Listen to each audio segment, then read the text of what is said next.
Hi,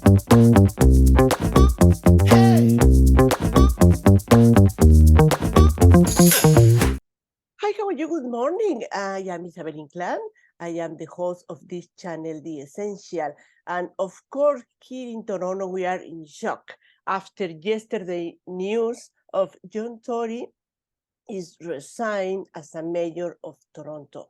And I have with me now Joe Mihevc. He was working as a councillor of Toronto from 1991 to 2018, and also last year, 2022. Joe Mihevc, good morning. Good morning. What news to wake up to? Oh my God, which way to finish the week when we turned on the TV and saw the lead that said John Tory is resigned. What is your reaction about that, Joe Mihevc? Well, wow, like I honestly I'm in shock and actually in a little bit of pain. Um, the the news is just it's just unbelievable. I know John Tory to be a very disciplined, highly motivated man. He got up really early in the mornings to go to work and worked late into the evenings. He did not share his personal life with us as counselors, maybe certainly not with me. But we all imagined that his marital life was in a good place, and so to hear that they have been struggling, and that they are not together, in a manner of speaking, then that is an absolute shock. And the reason why I use the word pain is because I do feel for him and his family and those who are close to him, including the woman with whom he had the relationship. This to have it to have your sins exposed to the world is never pretty, and so I feel that as painful. John Tory and I were on different sides of the political fence. However, as a human being, of course, we can understand how painful a moment this must be for him and the people that are being affected by this news in a direct and immediate way. And why he decide to share with the public that personal part of his life? Why to do a public? Well, apparently the Toronto Star had informed him that they were doing an investigation 1 hour before he made the announcement. 1 hour. That's how quickly it turned around. I think he wanted to be done with it and done with it very quickly. And people, all kinds of people have relationships outside their main relationship. That maybe would have been in and of itself forgivable from a political. Now we're talking politics from a political point of view.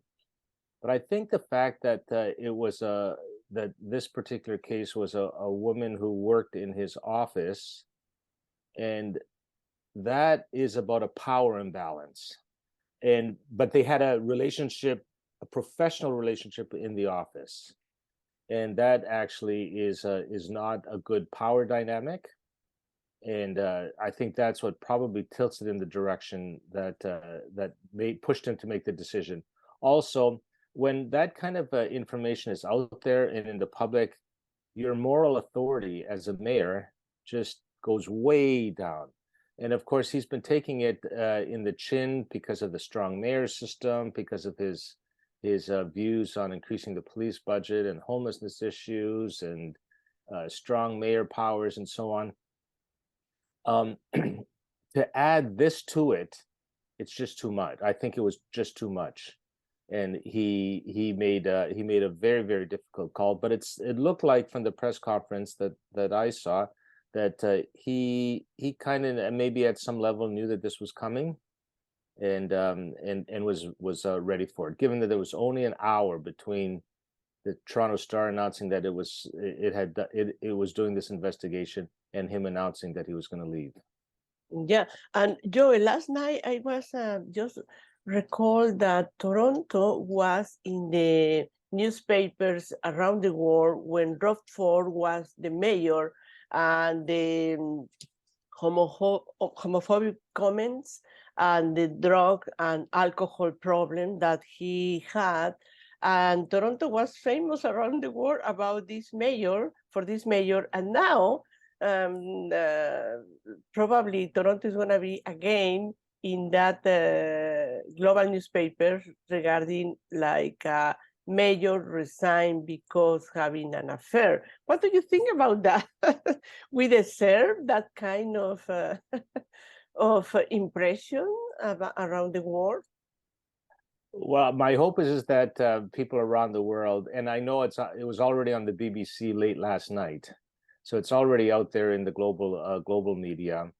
My hope is that the global media see Toronto not as a place of craziness, but just as a colorful place.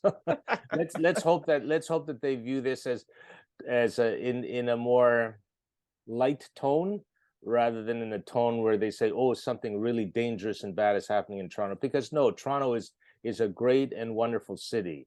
And yes, there have been mayors in recent history that have had their indiscretions, but the city is solid. The city is a solid place to live and raise a family and do business and play and do sports and so on.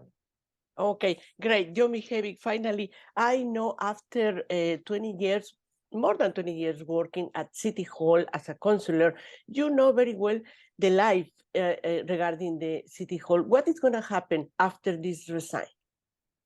Yes, so in the immediate future, he did indicate that he will be resigning. He did not give a date, so we'll see what that date is. I'm sure that he needs to talk to the deputy mayor, who's Councillor Jennifer McKelvey.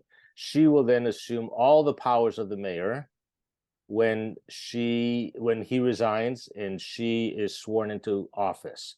So she will be, even though she will be an interim mayor, she will have all the powers of that office.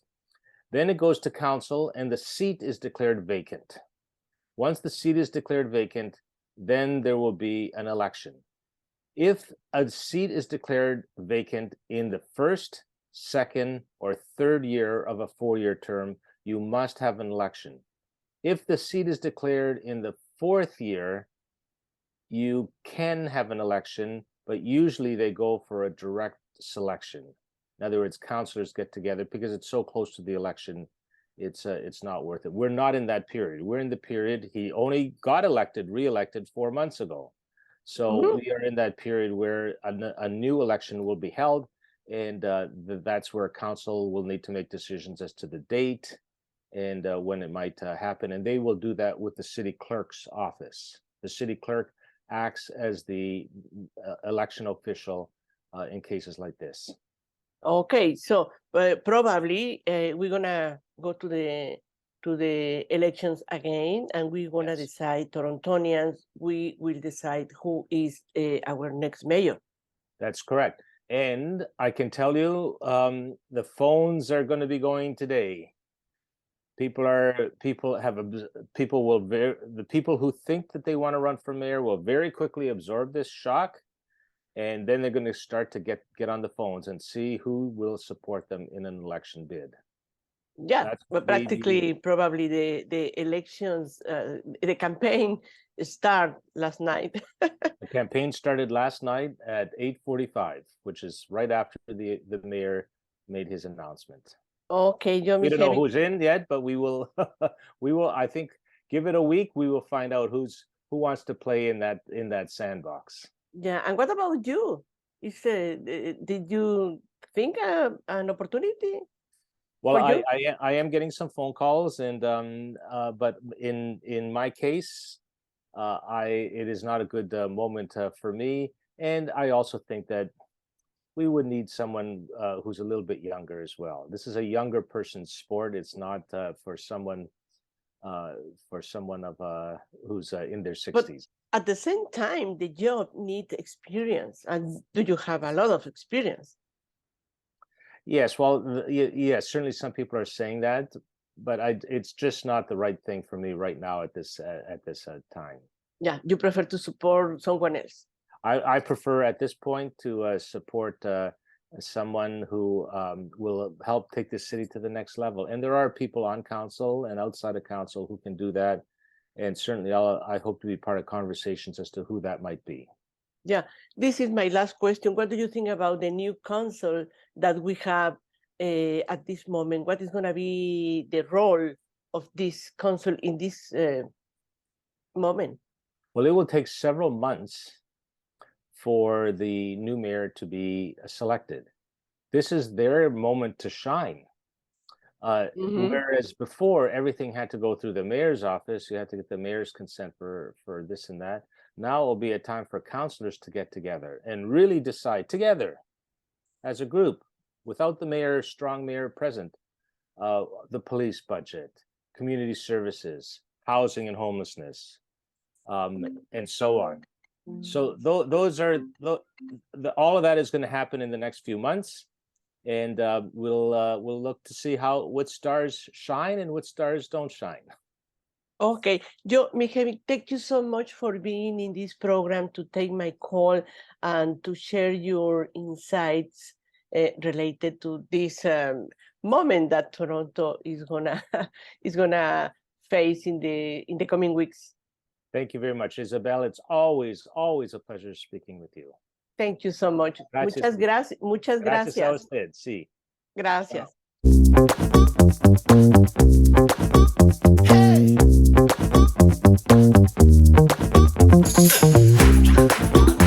Chao.